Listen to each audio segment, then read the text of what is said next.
Hello friends, പുതിയൊരു വീഡിയോയിലേക്ക് എല്ലാവർക്കും സ്വാഗതം. ഈ ആഴ്ച OTT ലിസ്റ്റിന് വേണ്ടി വരുന്ന ചിത്രങ്ങളും മറ്റു ചിത്രങ്ങളുടെ അപ്ഡേറ്റുകളെല്ലാമാണ് ഇന്നത്തെ വീഡിയോയിൽ നമ്മൾ നോക്കാനായി പോകുന്നത്.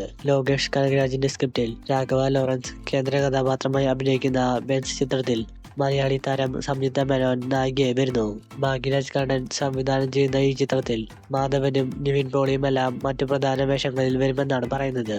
അടുത്തതായി സുരാജ് വെഞ്ഞാറമൂട്, ഷറാഫുദ്ദീൻ എന്നിവർ കേന്ദ്ര കഥാപാത്രങ്ങളായി അഭിനയിച്ച പടക്കളം ചിത്രത്തിന്റെ 23 ദിവസത്തെ കളക്ഷൻ റിപ്പോർട്ട് പുറത്തുവിട്ടു. 7.5 കോടി ബഡ്ജറ്റിലെടുത്തിരിക്കുന്ന ചിത്രം ഇതിനോടകം കേരളത്തിൽ നിന്ന് മാത്രം 11 കോടി രൂപയാണ് കളക്ഷൻ നേടിയിരിക്കുന്നത്. ദിലീപിനെ നായകനാക്കി ഗോകുലം ഗോപാലൻ നിർമ്മിക്കുന്ന ബബ്ബ എന്ന ചിത്രത്തിലാണ് മോഹൻലാൽ ക്യാമിയോ വേഷത്തിൽ വരുന്നത്.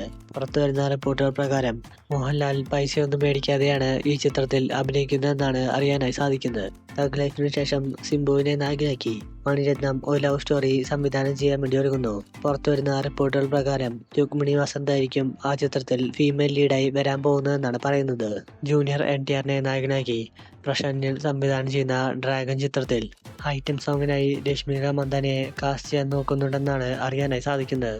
എന്തായാലും ഒഫീഷ്യൽ കൺഫർമേഷന് വേണ്ടി നമുക്ക് കാത്തിരിക്കാം. വിഷ്ണു വിശാലിനെ നായകനാക്കി ഐശ്വര്യ രജനികാന്ത് സംവിധാനം ചെയ്ത ലാൽ സലാം എന്ന ചിത്രം ഈ വരുന്ന ജൂൺ 6-ാം തീയതി സൺനെക്സ്റ്റ് OTT പ്ലാറ്റ്ഫോമിൽ സ്ട്രീമിംഗ് ആരംഭിക്കുന്നു. കൂടാതെ തമിഴിൽ നിന്നും ടൂറിസ്റ്റ് ഫാമിലി എന്ന ചിത്രം ഈ വരുന്ന ജൂൺ 2-ാം തീയതി സിംപ്ലി സൗത്തിലും ജിയോ ഹോട്ട്സ്റ്റാറിലും സ്ട്രീമിംഗ് ആരംഭിക്കുന്നു. നിങ്ങൾക്ക് എല്ലാവർക്കും ഈ വീഡിയോ ഇഷ്ടപ്പെട്ടു വിചാരിക്കുന്നു. ഇതുപോലത്തെ വീഡിയോസിനായി ചാനൽ മറക്കാതെ സബ്സ്ക്രൈബ് ചെയ്യുക.